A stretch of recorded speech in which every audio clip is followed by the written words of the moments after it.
Kamusta mga balibulista? Panalo ang inyo Bulldogs kontra sa Adamson Soaring Falcons 25-19, 25-27, 25-21, 25-18. Best player of the game si Joshua Ritamar sa likod ng kanyang 2 blocks na may kasamang 31 excellent sets.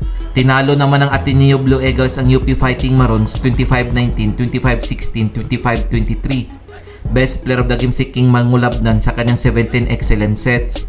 Kung bago ka pa lamang sa channel na to, mag-like na at subscribe. Para naman sa Women's Division, panalo din ang inyo Lady Bulldogs kontra sa Adamson Lady Falcons 25-17, 25-20, 25-20. Best player of the game si Camilla Lamina matapos nagtala ng 2 attacks na may kasamang 17 excellent sets.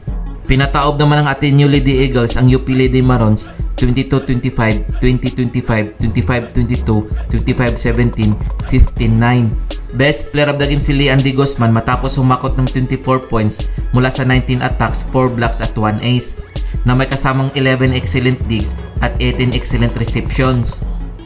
Heto ang team standings ng Men's Division as of February 28, 2024.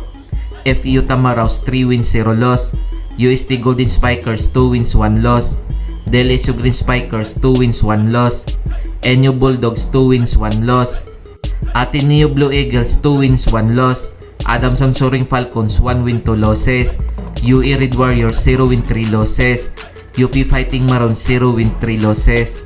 Heto naman ang team standing sa Women's Division as of February 28, 2024. UST Golden Tigresses 3 wins 0 loss, DLSU Lady Spikers 2 wins 1 loss, FEU Lady Tamaraws 2 wins 1 loss, NU Lady Bulldogs 2 wins 1 loss, UE Lady Warriors 1 win 2 losses, Adamson Lady Falcons 1 win 2 losses, Ateneo Lady Eagles 1 win 2 losses, UP Lady Maroons 0 win 3 losses.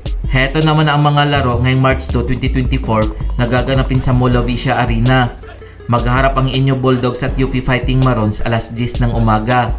Maglalaban naman ang DLSU Green Spikers at Ateneo Blue Eagles alas 12 ng tanghali. Para naman sa Women's Division, magtutos ang inyo Lady Bulldogs at UP Lady Maroons alas 2 ng hapon. Kakalabanin naman ng DLSU Lady Spikers ang Ateneo Lady Eagles alas 4 ng hapon. Kung nagustuhan mo ang video na to, mag-like na at subscribe.